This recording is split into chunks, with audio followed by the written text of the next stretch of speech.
السلام عليكم ورحمة الله وبركاته. أعوذ بالله من الشيطان الرجيم. بسم الله الرحمن الرحيم. ആദരണീയരായ ശ്രോതാക്കളെ, നാം ഒരുപാട് മാസങ്ങളായി ആരോഗ്യത്തെപ്പറ്റി കൂടുതലായി നാം ചർച്ച ചെയ്യുന്നുണ്ട്. മറ്റുള്ള പല വിഷയങ്ങളും ഖുർആൻ ആൻഡ് മോഡേൺ സയൻസിൽ ഒരുപാട് വ്യത്യസ്തമായ വിഷയങ്ങളെപ്പറ്റി നമുക്ക് ചർച്ച ചെയ്യാനുണ്ട്. എങ്കിലും കൂടുതലായി ചർച്ച ചെയ്യുന്നത് ഈ ആരോഗ്യം, മെഡിസിൻ, അല്ലാഹു തആല പരിശുദ്ധ ഖുർആനിൽ പറഞ്ഞ ഈ കാര്യങ്ങളെപ്പറ്റിയും അതോടൊപ്പം ഇന്നത്തെ മോഡേൺ മെഡിക്കൽ സയൻസ് പറയുന്ന പല കാര്യങ്ങളെപ്പറ്റിയും ആണ്. ഈ ആരോഗ്യം എന്നുള്ളത് വളരെ അത്യന്താപേക്ഷിതമായതുകൊണ്ടാണ് ഈ വിഷയം കൂടുതലായി ചർച്ച ചെയ്യുന്നത്. മലയാളത്തിലും ഉറുദുവിലും ഇത് തന്നെയാണ് ധാരാളം ചർച്ച ചെയ്യുന്നത്. പക്ഷെ അതിന് കേൾക്കണം, ഒരു ചുരുങ്ങിയ സമയം കൊണ്ടാണ് ഈ ക്ലാസ് ഇതിൽ എടുക്കുന്നത്. ഒരു 10, 11, 12 മിനിറ്റ് കൊണ്ട് ആണ് ഈ വിഷയങ്ങളൊക്കെ ചർച്ച ചെയ്യുന്നത്. നാം അതിനെ നേരെ കേൾക്കണം. കേട്ട് മനസ്സിലാക്കിയാൽ നമുക്ക് ഒരുപാട് കാര്യങ്ങൾ പഠിക്കാനും ഗ്രഹിക്കാനും അത് നമ്മുടെ ജീവിതത്തിൽ കൊണ്ടുവരുവാനും നമുക്ക് സാധിക്കും. അതുമൂലം പല രോഗങ്ങളെ നമുക്ക് തടയാനും സാധിക്കും. പക്ഷേ ഇന്ന് പലരും രോഗങ്ങൾ വന്നതിൻ്റെ ശേഷമാണ് കൂടുതലും ചിന്തിക്കുന്നത്. അത് വരുന്നതിന് മുമ്പ് പലരും ചിന്തിക്കാറില്ല. അതുകൊണ്ടാണ് നാം ഈ അവസ്ഥയിൽ ആകുന്നത്. പരിശുദ്ധ ഖുർആനില് രോഗങ്ങളെ തടയാനുള്ള അനേകം കാര്യങ്ങൾ പറഞ്ഞിട്ടുണ്ട്. തിരു ഹദീസുകളിലും അനേകം കാര്യങ്ങൾ, ധാരാളം കാര്യങ്ങൾ ഈ രോഗങ്ങളെ തടയാനുള്ള വിഷയങ്ങൾ പറഞ്ഞിട്ടുണ്ട്. പക്ഷേ അതിനെ നാം പഠിക്കാൻ തയ്യാറല്ല. അതിൽ പറഞ്ഞ കാര്യങ്ങൾ തന്നെയാണ് ഇന്ന് കൂടുതലായും മോഡേൺ മെഡിക്കൽ സയൻസും പറയുന്നത്. ഖുർആനിൽ വ്യക്തമായി ചിലപ്പോൾ പറഞ്ഞു കാണും, അല്ലെങ്കിൽ അത്തരം രോഗങ്ങളിലേക്ക്, അതിനെ തടയുന്ന കാര്യങ്ങളിലേക്ക് ഇഷാറത്ത് ചെയ്ത് ചൂണ്ടി പറയുന്നതായും നമുക്ക് കാണുന്നുണ്ട് ധാരാളം. ഹദീസുകൾ ഞാൻ പലപ്പോഴും പറഞ്ഞതാണ്. ഏകദേശം 400ഓളം ഹദീസുകൾ ഈ ആരോഗ്യം, മെഡിസിൻ, ഇത് സംബന്ധമായുള്ള കാര്യങ്ങളെപ്പറ്റി ഉണ്ട് എന്ന് മഹാത്മാക്കൾ പറയുന്നുണ്ട്. അനേകം ഹദീസുകൾ നമുക്ക് അറിയുന്നതും ഉണ്ട്. പരിശുദ്ധ ഖുർആനിൽ ഈ ആരോഗ്യത്തിന്, ആഫിയത്തിന് വലിയ പ്രാധാന്യം കൽപ്പിച്ചിട്ടുണ്ട്. നബി കരീം സല്ലല്ലാഹു അലൈഹി വസല്ലമ തങ്ങളുടെ അനേകം ഹദീസുകൾ ആരോഗ്യത്തെപ്പറ്റി ഉണ്ട്. നബി കരീം സല്ലല്ലാഹു അലൈഹി വസല്ലമ തങ്ങൾ പറഞ്ഞിട്ടുണ്ട്, നിങ്ങൾ ആരോഗ്യത്തെ അള്ളാഹുവിനോട് ചോദിക്കുക എന്ന് നസായി റിപ്പോർട്ട് ചെയ്ത ഹദീസിൽ നമുക്ക് കാണുന്നുണ്ട്. അതേപോലെ തന്നെ തിർമിദി റിപ്പോർട്ട് ചെയ്ത മറ്റൊരു ഹദീസിൽ നമുക്ക് കാണുന്നുണ്ട്. അതായത് നബി കരീം സല്ലല്ലാഹു അലൈഹി വസല്ലമ തങ്ങളെ ചോദിക്കുന്ന കൂട്ടത്തിൽ അള്ളാഹുവിനോട് കൂടുതൽ ഇഷ്ടം നബി സല്ലല്ലാഹു അലൈഹി വസല്ലമ തങ്ങൾക്ക് ആരോഗ്യത്തിനെ ചോദിക്കലായിരുന്നു.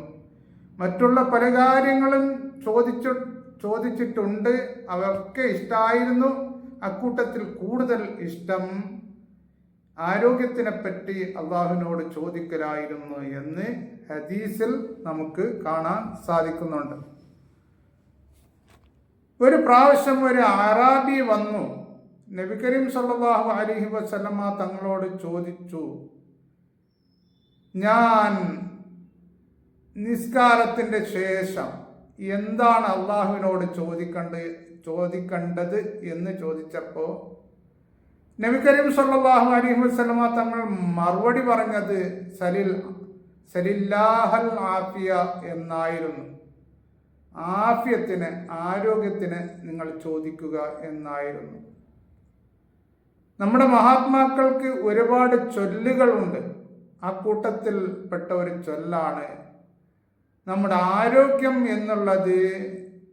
ഈ ആരോഗ്യമുള്ള ആൾക്കാരുടെ, രോഗമില്ലാത്ത ആൾക്കാരുടെ കിരീടമാണ് അത്. പക്ഷെ അതിനെ രോഗികളെ കാണുകയുള്ളൂ. നമുക്കതിൻ്റെ വില അറിയൂല, രോഗികൾക്ക് അതിൻ്റെ വില അറിയുകയുള്ളൂ. അള്ളാഹു നമുക്ക് ധാരാളം ആരോഗ്യം തന്നിട്ടുണ്ട്, അൽഹംദുലില്ലാഹി അലാ കുല്ലി ഹാൽ. പക്ഷെ അതിനെപ്പറ്റി നാം മനസ്സിലാക്കുന്നില്ല. ഒരു രോഗി ആയാൽ അവർക്കത് മനസ്സിലാക്കാൻ പറ്റും. ആരോഗ്യത്തിനെപ്പറ്റി അത് വലിയ നിഅമത്താണ്, അതിനെപ്പറ്റി ജനങ്ങൾ അശ്രദ്ധരാണ് എന്നും ചൊല്ലുണ്ട്. അപ്പോ ചുരുക്കത്തില് നമുക്ക് ഈ ആരോഗ്യത്തെ സംരക്ഷിക്കേണ്ട ഒരുപാട് കാര്യങ്ങൾ പരിശുദ്ധ ഖുർആനിലുണ്ട്. അത് നമുക്ക് നേരിട്ട് പരിശുദ്ധ ഖുർആനെ നോക്കി മനസ്സിലാക്കാൻ പറ്റുന്നില്ലെങ്കിൽ അതിനെപ്പറ്റി പറയുന്നവരുടെ ക്ലാസുകൾ കേട്ടെങ്കിലും നാം മനസ്സിലാക്കണം. പരിശുദ്ധ ഖുർആനിൽ ഒരുപാട് പ്രിവെന്റീവ് മെഡിസിനുകളെ പറ്റി പറഞ്ഞിട്ടുണ്ട്, ഒരുപാട് ഹറാമുകളെ പറ്റി പറഞ്ഞിട്ടുണ്ട്. ഈ ഹറാമിനെ നാം ഒഴിവാക്കുന്നത് കൊണ്ട് നമുക്ക് ഒരുപാട് വ്യത്യസ്തമായ രോഗങ്ങളെ തടയാൻ പറ്റും. അതാണ് ഹറാം. പക്ഷെ നാം അതിനെപ്പറ്റി ഒന്നും ചിന്തിക്കാറില്ല എന്നുള്ളത് ഒരു ഖേദകരം തന്നെയാണ്. അതേപോലെ തന്നെ നബി കരീം സല്ലല്ലാഹു അലൈഹി വസല്ലമ തങ്ങൾ പല ഹറാമുകളെ പറ്റിയും നമ്മോട് പറഞ്ഞു തന്നിട്ടുണ്ട്. പക്ഷേ അതിനറിയണം, ഹറാമാണെങ്കിൽ അത് ഉപേക്ഷിക്കണം. ഒരു കാലത്തും അത് ചെയ്തുകൂടാ. ചെയ്താൽ നമുക്ക് ഒരുപാട് രോഗങ്ങൾ ഉണ്ടാകും. ഇന്ന് മെഡിക്കൽ മോഡേൺ സയൻസുകൾ അതിനെപ്പറ്റി, അതിൽ വരുന്ന ഈ ഹറാമ് എന്ന് പറഞ്ഞ കാര്യങ്ങളുടെ ബേക്കിൽ വരുന്ന രോഗങ്ങളെപ്പറ്റി ധാരാളം അവർ വിശദീകരിച്ചിട്ടുണ്ട്. അങ്ങനെ നാം പരിശുദ്ധ ഖുർആനിലും ഹദീസുകളിലും പറഞ്ഞതുപോലെ നടക്കുകയാണെങ്കിൽ തീർച്ചയായിട്ടും ഇവിടെ രോഗങ്ങൾ ഉണ്ടാവുകയില്ല. ശാരീരിക മാനസികമായ രോഗങ്ങൾ ഒരിക്കലും ഉണ്ടാവുകയില്ല. ഇന്ന് ശരീരത്തിന് ഒരുപാട് രോഗങ്ങൾ വ്യത്യസ്തമായത് ഉണ്ട്. അതോടൊപ്പം നമ്മുടെ മനസ്സുകൾക്കും വ്യത്യസ്തമായ അനേകം രോഗങ്ങളുണ്ട്. ആദ്യം മനസ്സ് ശുദ്ധിയാക്കണം. ഇസ്ലാമിൻ്റെ സുപ്രധാനമായ തത്വം തന്നെ മനസ്സിനെ ശുദ്ധീകരിക്കുക എന്നുള്ളതാണ്. നമ്മുടെ സൂഫിയാക്കള്, ഔലിയാക്കള്, ഉലമാക്കള് ഒക്കെ അവർ നമ്മോട് പറഞ്ഞിരിക്കുന്നത് നിങ്ങളുടെ മനസ്സിനെ ശുദ്ധീകരിക്കണം എന്നാണ്. അതിനും മുമ്പ് പരിശുദ്ധ ഖുർആനും ഹദീസും ഒക്കെ നമ്മെ പഠിപ്പിച്ചിരിക്കുന്നത് മനസ്സിനെ ശുദ്ധിയാക്കണം എന്നാണ്. മനസ്സ് ശുദ്ധിയില്ല എങ്കിൽ, മനസ്സില് നാം വ്യത്യസ്തമായ അഴുക്കുകളെ വെച്ച് പിടിപ്പിച്ച് നടക്കുകയാണെങ്കിൽ അത് നമ്മുടെ ശരീരങ്ങൾക്ക് പടരും. എന്നിട്ട് ശരീരം ആസകലം മോശമാകും, ശരീരത്തിന് ഒരുപാട് വ്യത്യസ്തമായ രോഗങ്ങളുണ്ടാകും എന്ന് ഹദീസുണ്ട്. ചുരുക്കത്തിൽ ഞാൻ പറയുന്നത്, നമുക്കിതിനെപ്പറ്റി പഠിക്കണം.